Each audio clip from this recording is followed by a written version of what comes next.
오늘은 3.1절입니다. 3.1절은 다들 알고 계시겠지만 일제감정기 시대에 1919년 3월 1일 대한독립 만세를 외쳤던 3.1운동을 기념하기 위하여서 나라가 제정한 국가 제정일입니다. 여러분들은 3.1절 하면 누가 떠오르시나요?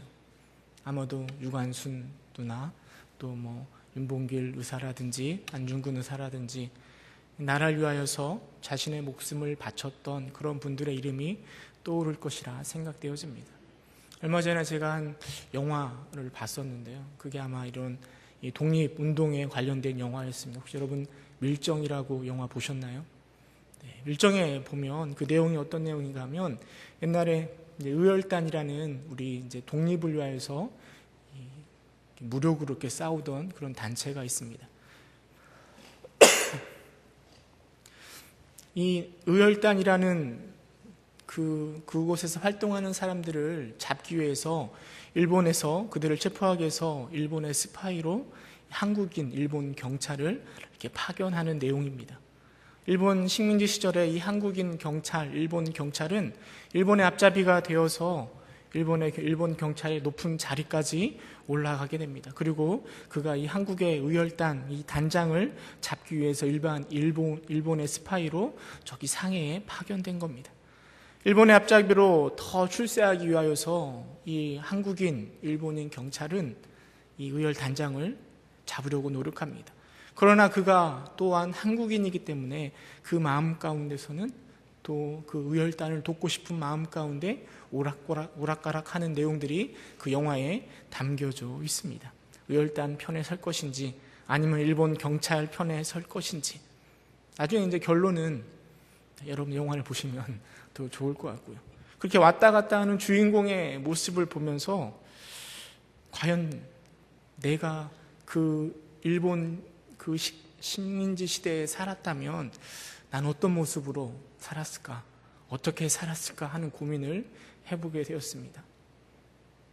지금 마음 같아서는 당연히 한국의 독립, 대한민국의 독립을 위해서 이렇게 독립군처럼 열심히 살 거라라고 말할 수 있을 것 같은데요. 그런데 정말 그때가 되면 그렇게 살았을까 하는 생각이 자꾸만 영화를 보고 나오면서 이렇게 자꾸만 마음에 생각이 나더라고요. 물론 이제 우리가 아까 처음에 얘기했던 유관순 누나라든지 아니면 윤봉길, 안중근 의사 그런 분들은 그나마 그래도 나중에 그 이름이 기억되고 그리고 사람들이 그렇게 존경의 눈으로 바라보지만 그 영화에서도 보면 수없이 많은 사람들이 이 대한민국의 독립을 위해서 싸웠지만 수없이 많은 사람들이 그냥 빛도 없이 이름도 없이 실패하고 그냥 죽어가는 사람들의 모습이 너무나 많이 있는데 과연 그런 삶을 살아갈 수 있을까? 그런 생각을 잠시 해보게 되었습니다. 그러나 중요한 건 저희가 그때로 갈 수 없으니까 오늘을 살아가는 이 현실이 더 중요할 텐데요. 물론 지금은 그런 목숨을 걸어야 될 독립의 그런 일들이 있지는 않습니다. 그러나 우리 안에 여전히 갈등을 만드는 싸움이 있습니다. 그것은 바로 영적인 전투입니다. 하나님의 나라에 하나님의 군사로 쓸 것인지 아니면 세상 가운데 사단의 또 세상 가운데 내 욕심 가운데 살아갈 건지 하는 싸움은 오늘도 우리 가운데 진행 중이라 생각되어집니다. 오늘도 우리는 우리 머릿속에서 믿음의 사람으로 하나님의 나라를 위해서 싸워야지라고 생각하지만 또 세상 가운데서는 그래도 세상이 좋사오니 여기다가 초막을 지을까라는 고민 가운데 우리는 살아가고 있음을 바라보게 됩니다. 오늘 말씀을 통해서는 하나님이 사용하시는 하나님 나라의 독립군은 누구인지 또 어떻게 사용될 수 있는지 누가 사용될 수 있는지를 함께 생각하고 고민해 보고자 합니다. 우리가 읽은 말씀이 예레미야 말씀인데요. 예레미야가 선지자로 이스라엘 가운데 활동하던 사람입니다. 예레미야가 활동하던 그 시절에 이스라엘 백성들의 상황을 좀 생각하고 살펴볼 필요가 있는 것 같습니다. 예레미야가 활동하던 그 시대의 이스라엘의 모습은 정말 절망적이었습니다. 사실은 남유다의 맨 마지막 때에 예레미야가 주로 활동하였고 지금 33장 그 내용이 그때의 시절입니다. 물론 그 전에 이스라엘이란 나라는 북이스라엘과 남유다로 분열되었고 북이스라엘은 이미 아수르에 의해서 멸망당하였습니다. 그들이 멸망당한 이유는 다른 이유가 아니라 하나님을 배반하고 하나님에게 등을 돌렸기 때문입니다. 그래서 아수르에 멸망당하였는데요. 남유다는 그 북이스라엘이 하나님을 멀리하여 배반당하는 것을 뻔히 바라보면서도 그들은 그들과 동일한 북이스라엘과 동일한 길을 걸어갑니다. 그래서 그들은 이제는 바벨론에 의해서 멸망당하기 직전입니다. 마지막 왕이 여호야긴, 그 다음에 시드기야 이런 왕들이 나타나는데요. 그들은 스스로 왕이 된 것이 아니라 바벨론이 쳐들어와서 얘를 왕을 세우고 너 폐위시키고 얘 왕시키고 그러면서 자기 멋대로 세운 왕들이었습니다. 그들은 정말 바람 앞에 등불처럼 남유다라는 그 나라는 소망이 없고 금방 쓰러질 것 같은 상황 가운데 예레미야가 활동하고 있는 것이죠. 그렇게 형편없는 상황 속에 있으면서도 이스라엘 백성들은 여전히 소망하는 게 있습니다. 그게 무엇인가 하면 우리가 선택받은 백성이니까 하나님이 구해주시겠지라는 잘못된 생각을 하고 있는 것이죠. 거짓 선지자들도 우리가 얼마든지 이길 수 있다라고 그들을 부추깁니다. 그러나 그들은 하나님께 돌아온 게 아니라 그냥 그런 소망만 가지고 있는 것입니다. 그런 상황 가운데 예레미야가 뭐라고 이야기하는가 하면 너희들은 바벨론에 멸망당할 것이다. 바벨론에 항복해라. 이런 말씀, 하나님의 말씀을 선포하니 이스라엘 백성들이 그를 좋아하지도 않고 그 당시의 왕도 이 예레미야 선지자를 너무나 싫어하였습니다. 아니 어쩌면 예레미야 선지자 스스로도 내가 이런 메시지를 전해야 한다라는 것이 속이 상하였을 것입니다. 그러나 그는 선지자에게 여전히 하나님의 말씀을 선포해야 됩니다. 누구보다 사랑한 이스라엘이지만 멸망을 선포해야 되는 그 예레미야, 그리고 사람들로부터 미움을 받아야 하는 그 예레미야는 끊임없이 눈물을 흘리며 그의 일을, 그의 사역을 감당했습니다. 그러기에 우리는 예레미야를 눈물의 선지자라고 부르고 있습니다. 33장에 보면 처음 시작할 때 예레미야는 여전히 시위대 틀 안에 갇혀 있습니다. 그가 갇혀 있다라는 이야기는 그 왕, 유다의 왕은 예레미야를 인정하지 않고 그가 선포하는 내용들을 전혀 인정하지 않고 그를 가두어 놓은 것입니다. 그 예레미야가 갇히면서 선포한 그 하나님의 말씀이요, 33장 4절 5절에 한번 그 말씀이 어떤 말씀인지 함께 읽어보도록 하겠습니다. 예레미야서 33장 4절 5절 함께 읽겠습니다. 시작.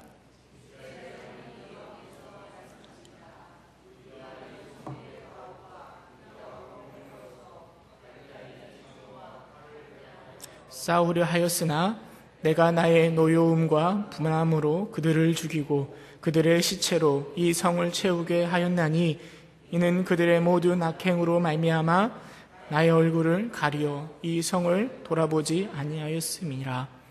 아멘. 여전히 예레미야는 그 갇혀 있음에도 불구하고 하나님의 말씀, 너희들이 저 갈대아인 바벨론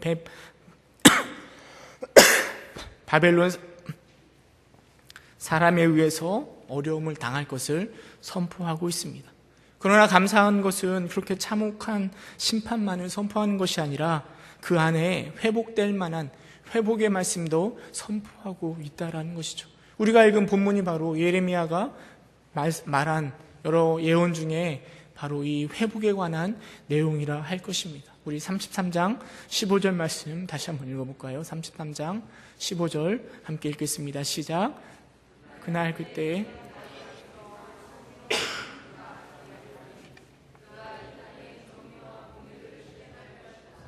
아멘. 그날 그때, 물론 그날 그때가 언제인지 아주 분명하게 말해주고 있진 않습니다. 그 회복이 가깝게는 70년 후에 바벨론에서 바벨론 포로로 귀환한 내용을 말할 수 있지만 보다도 궁극적으로는 예수 그리스도에서 예수 그리스도가 이 땅으로 오시는, 이 땅에 구원자로 오시는 그날을 말해주고 있는 것입니다. 그리고 회복의 일이 어떻게 일어나는가 하면 다윗에게서 한 공의로운 가지가 나타난다라고 예레미야는 선포하고 있습니다. 그리고 그 공의로운 가지가 무슨 일을 감당하는가 하면 이 땅에 정의와 공의를 실행할 것이라 라고 이야기하고 있습니다. 우리는 이 공의로운 가지를 누구와 연결시키는가 하면 예수 그리스도 메시아 구원자와 연결시킵니다. 다윗에게서 난, 다윗의 혈통에서 난 공의로운 가지 예수 그리스도. 여러분, 근데 이 말이 굉장히 중요한 의미를 담고 있습니다. 왜냐하면 하나님은 지금 보잘것없고 실패한 인간들을 하나님이 어떻게 사용하실 수 있는지를 우리로 하여금 깨달아 알게 해주기 때문입니다. 이와 비슷한 이야기를 한 사람이 있습니다. 바로 이사야입니다. 이사야 선지자는 이사야서 11장 1절에 이렇게 예언하고 있습니다.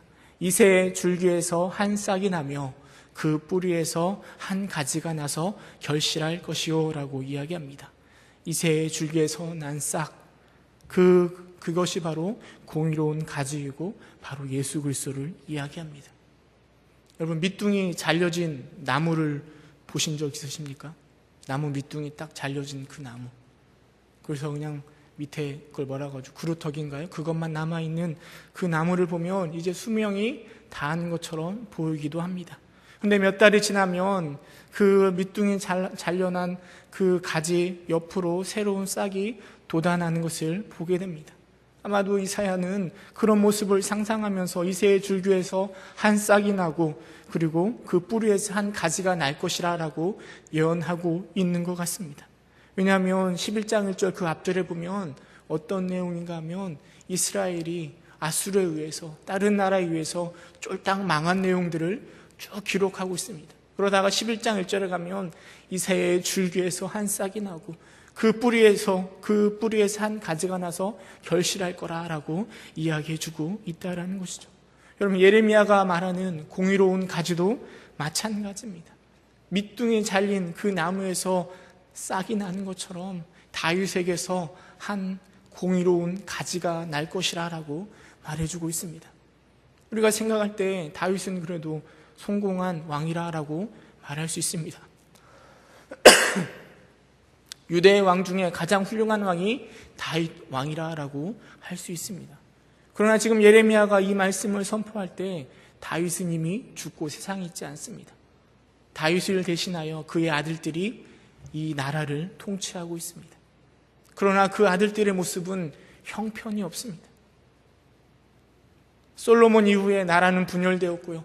북이스라엘은 이미 멸망당하였고요. 남아있는 남유다도 전혀 하나님을 알지 못한 채 쫄딱 망했습니다. 왕들이 세워지긴 하지만 혈통을 따라 세워지는 것도 아니고 누구에 의해서 이 이방 사람들에 의해서 바벨론에 의해서 그 왕들이 세워집니다. 기껏해야 3개월 하다가 마음에 안 들면 너 나가 하고 동생을 세우고 그를 쫓아내고 그리고 삼촌을 세우고 그게 마지막 다윗 혈통의 마지막 왕들의 모습입니다. 하나님께서는 예레미야를 통하여 그렇게 쫄딱 망한 다윗의 혈통이고 다윗의 모습이지만 그들을 통하여 공의로운 가지가 나오게 하시겠다라고 이야기하고 있습니다. 그리고 그 공의로운 가지를 통하여서 이스라엘 땅에 정의와 공의를 실행하시겠다라고 예언하고 있는 것입니다. 여러분, 이것이 바로 하나님의 은혜라 생각할 수 있습니다. 쫄딱 망한 다윗의 혈통을 사용하시는 하나님, 연약하지만 부족하지만 그들을 통해서 주의 일을 감당하시는 하나님, 이것이 바로 오늘날 우리가 누리는 은혜일 것이라 생각되어집니다. 여러분, 예수님이 태어나신 곳이 어디시죠? 베들레헴에서 태어나셨습니다. 그 시골 꼴짜기, 아무도 주목하지 않는 그 가난한 마을 베들레헴에 예수님이 태어나셨습니다. 거룩하신 예수님이 말구 위에 누이셨습니다. 만왕의 왕의 탄생이지만 그 조그만 허름한 헛간에 구유에 누이신 예수님의 모습은 너무나 형편이 없어 보입니다. 그러나 우리는 이것을 감사해야 됩니다. 하나님은 자기 아들을 영화롭게 하는데, 하나님의 자신의 이름을 영화롭게 하시는데 대단한 것을 선택하지 않으십니다. 우리로 하여금, 너무나 보잘것없는 우리들로 하여금, 저 다윗의 혈통으로 하여금 하나님은 자신의 영광을 돌리게 하신다라는 것이죠. 예수님은 쓸데없는 가시나무를 가지고요, 무엇을 만드셨는가 하면 영광의 면류관을 삼으셨습니다. 사람들의 혐오하는 십자가를 통하여 구원을 이루셨습니다. 고린도전서 1장 28절에 가면 하나님께서 세상에 천한 것들과 멸시받는 것들과 없는 것들을 택하사 있는 것들을 폐하려 하시나니라고 성경은 기록하고 있습니다.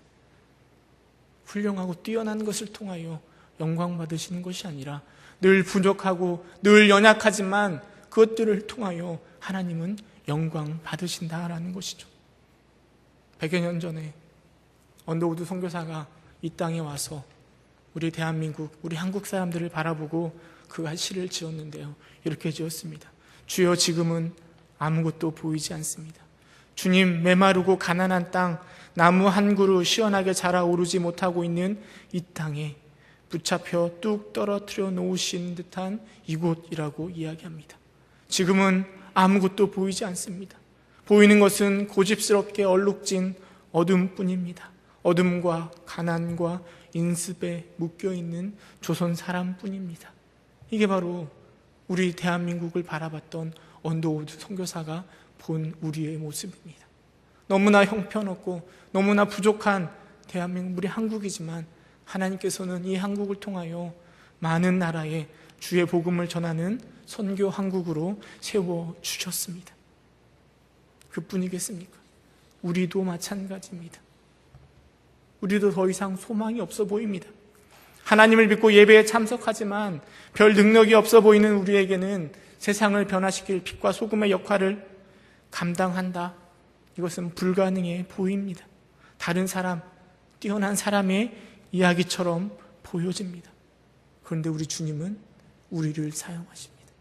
연약하고 부족하지만 얼마든지 우리를 통하여 주의 일을 감당해 나아가시는 것입니다. 때로는 연약한 우리의 모습 때문에, 실패하고 또 부족한 우리의 모습 때문에 때로는 우리 스스로 좌절합니다. 그러나 여러분, 우리 주님은 우리의 연약함도 사용하십니다. 우리 주님은 우리의 실패마저도 사용하시는 주님이심을 여러분들이 믿으시기 소망합니다. 많은 사람들은 우리가 성공해야, 우리가 무언가를 잘해야 하나님을 위하여 사용될 수 있다라고 생각합니다. 물론 우리의 성공도, 우리의 달란트도 하나님은 사용하실 것입니다. 그러나 하나님은 우리의 연약함도, 우리의 부족함도, 우리의 실패도 사용하시는 주님이십니다. 우리가 믿는 하나님은 우리의 모든 문제를 해결해 주실 것이라 저는 장담할 수 없습니다.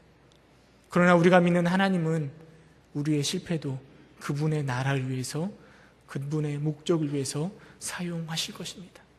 때로 우리는 포기할 수 있습니다. 지쳐서, 힘들어서, 귀찮아서. 그러나 하나님은 하나님이 이루고자 하시는 그 목적을, 그분이 살아계시는 한 전혀 포기하지 않으십니다. 영원하신 하나님은 여전히 주님의 목적을 오늘 또 달성해 나아가실 것입니다. 그 하나님을 바라보면서 예레미야가 33장 16절에 소망을 가지고 이렇게 이야기합니다. 우리 33장 16절 함께 읽어보도록 하겠습니다. 시작.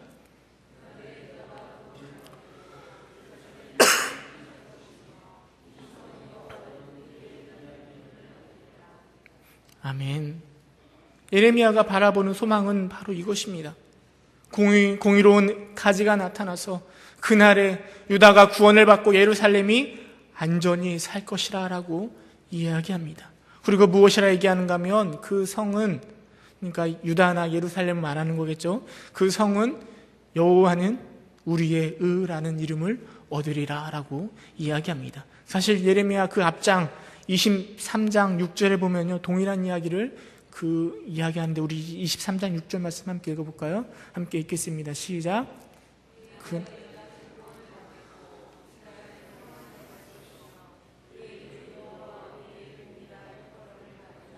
그의 이름은, 메시아의 이름은, 구원자의 이름은 여호와 우리의 공이라라는 일컬음을 받으리라 라고 이야기하고 있고요. 16절에는, 우리가 읽은 33장 16절에는 그 성이 여호와는 우리의 의라라는 이름을 얻으리라 라고 이야기하고 있습니다. 여러분, 여호와는 우리의 의다라는 그 내용의 의미가 무엇일까요? 여호와는 우리의 의다, 여호와는 우리의 공의, 이것은 메시아가 우리를 위하여, 인간을 위하여서 그분이 무슨 사역을 하실지를 우리에게 암시해 주고 있는 것입니다. 메시아는 스스로 이루어질 수 없는 죄인들, 이스라엘 백성들을 위해서, 우리들을 위하여서 우리에게 의로움을 선사하실 분이라는 것이죠. 죄를 모르는 예수님은 우리를 위해 죄인이 되셔서 그분 안에서 우리가 하나님의 의가 되게 하신 것입니다. 십자가의 공로를 통해서 예수님은 우리에게 그분의 의를 전가시켜 주시고 우리가 여호와의 의를 따라 의로운 자로 살아갈 수 있도록 하신다라는 것이죠. 하나님의 은혜가 이렇게 임하는데요, 우리 때로는 자꾸만 우리의 연약한 모습에 집중하며 살아갈 때가 참 많이 있는 것 같습니다. 우리의 부족한 모습만 바라보는 것 같습니다. 나는 이제 너무나 늙었고, 나는 실패하였고, 가정에 실패하였고, 직장에 실패하였고, 이것에 실패하였고, 우리의 연약한 모습만 너무나 집중하며 두려워하며 하나님 앞에 쓰임받는 것을 때로는 거부하는 건 아닌가 생각해 볼 필요가 있는 것 같습니다. 여러분, 한 아이가 자신이 사랑하는 장난감을 들고 걸어갑니다. 막 걸어가다가 너무나 좋아하는 장난감을 집중하면서 걸어가다가 그만 돌에 걸려 넘어집니다. 넘어지면서요, 장난감이 땅에 떨어졌는데 산산조각이 납니다. 그 아이가 어떻게 할까요? 스스로 막 자책하는 것이죠. 더 조심했었어야 되는데, 더 안전하게 쥐고 걸어갔어야 되는데, 자책하고 있을 때 그것을 바라보고 있는 아이의 엄마가 다가와서 그 아이를 다독여줍니다. 안아줍니다. 괜찮은지, 다친 데는 없는지 그를 보살펴줍니다. 우리 하나님도 마찬가지라는 거죠. 우리가 주를 위하여서 여러 가지를 감당할 수 있습니다. 그리고 감당하다가 실패할 수 있습니다. 우리 스스로 안타까워할 수 있죠. 좀 더 잘할 걸, 좀 더 기도하면서, 좀 더 준비하면서 그 일들을 감당할 걸 라며 한탄해할 수 있습니다. 여러분, 그러나 그게 중요한 게 아니라 주님은 우리를 바라보면서, 실패한 우리의 모습을 바라보면서 우리에게 다가와서 우리를 다독여주고 사랑으로 안아주시고 그리스도의 능력으로 우리를 안아주시고 그리고 우리에게 하나님의 의를 더하여 주시고, 그리고 하나님은 여전히 실패하여 있음에도 불구하고 우리를 사용하신다라는 것입니다. 작년 크리스마스 트리가 기억나시나요? 이 앞에 이 화단에 이렇게 전구로 장식하여 있던 크리스마스 트리. 오늘날 우리가 나가면서 보시면 걔는 그냥 평범한 나무입니다. 그런데 그 나무에, 평범한 나무에 전구를 감으니 그 나무가 크리스마스 트리가 된 것이죠. 너무나 부족하고 연약한 우리지만 하나님께서 우리 안에 장식하시고 전구를 감아주시고 사용하시면 우리도 하나님 앞에서 그렇게 쓰임받을 수 있게 된다라는 것이죠. 실패가 중요한 게 아니라, 우리의 능력이 중요한 것이 아니라 우리의 마음이 중요한 것입니다. 여러분, 고민하시기 바랍니다.